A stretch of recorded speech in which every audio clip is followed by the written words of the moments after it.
జనవరి 3వ తేదీ నుంచి ఏపీ ప్రభుత్వం పెన్షన్ల వెరిఫికేషన్ అయితే చేపట్టనుంది.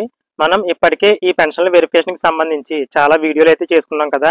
కాకపోతే ఇప్పుడు పెన్షన్ల వెరిఫికేషన్‌కి సంబంధించి కొన్ని ఇంపార్టెంట్ డేట్స్ అయితే తెలిసాయి. అంటే వెరిఫికేషన్ ఎప్పుడు స్టార్ట్ అవుతుంది? ఏ నెల వరకు ఈ వెరిఫికేషన్ ఉంటుంది? ఇలాంటి వివరాలైతే తెలిసాయి.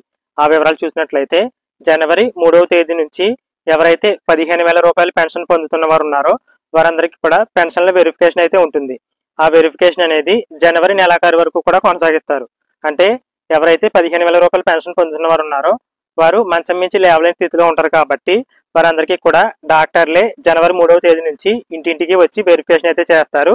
ఈ ప్రాసెస్ అనేది జనవరి నెలాఖరు వరకు కూడా కొనసాగుతుంది. ఇలా రూ. 15,000 పెన్షన్ వెరిఫికేషన్ పూర్తయిన తర్వాత మిగిలిన వికలాంగ పెన్షన్లు ఏవైతే ఉన్నాయో అంటే రూ. 6,000 పెన్షన్ పొందుతున్న వారు ఉన్నారు కదా! వారందరికీ కూడా ఫిబ్రవరి నెల నుంచి వెరిఫికేషన్ అయితే స్టార్ట్ అవుతుంది. ఫిబ్రవరి నెల నుంచి ఏప్రిల్, మే ఈ నెలల వరకు కూడా ఈ వికలాంగ పెన్షన్లు అంటే రూ. 6,000 పెన్షన్ పొందుతున్న వారు ఉన్నారు కదా! వారందరికీ కూడా వెరిఫికేషన్ అయితే జరుగుతుంది. ఇక్కడ చూసినట్లయితే ఎవరైతే రూ. 15,000 పెన్షన్ పొందుతున్నవారు ఉన్నారో వారు మంచం మించి లేవలేని స్థితిలో ఉంటారు కాబట్టి వారికి డాక్టర్లే ఇంటి వద్దకే వచ్చి వెరిఫికేషన్ అయితే చేయనున్నారు. ఇక రూ. 6,000 పెన్షన్ పొందుతున్న వారు ఉన్నారు కదా! వారు మాత్రం హాస్పిటల్‌కి వెళ్లి వెరిఫికేషన్ అయితే చేయించుకోవాల్సి ఉంటుంది. అంటే రూ. 6,000 పెన్షన్ లబ్ధిదారులు వచ్చేసి లబ్ధిదారులే హాస్పిటల్‌కి వెళ్లి వెరిఫికేషన్ అయితే చేయించుకోవాల్సి ఉంటుంది. ఇక రూ. 6,000 పెన్షన్ పొందుతున్న వారిలో కూడా కొంతమంది మంచం మించి లేవలేని స్థితిలో హాస్పిటల్‌కి వెరిఫికేషన్‌కి వెళ్ళలేని స్థితిలో ఉంటారు.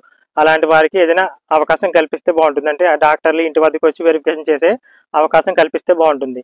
ఇక మరొక అప్డేట్ చూసినట్లయితే ఈ పెన్షన్ల వెరిఫికేషన్ పూర్తయ్యే వరకు కూడా కొత్తగా ఈ సదరన్ సర్టిఫికెట్లు ఏవైతే ఉన్నాయో అవైతే జారీ చేయరు. అంటే జనవరి 3వ తేదీ నుంచి ఏప్రిల్, మే ఈ నెలాఖరు వరకు కూడా కొత్తగా ఈ సదరం సర్టిఫికెట్లు అయితే జారీ అయితే ఉండదు.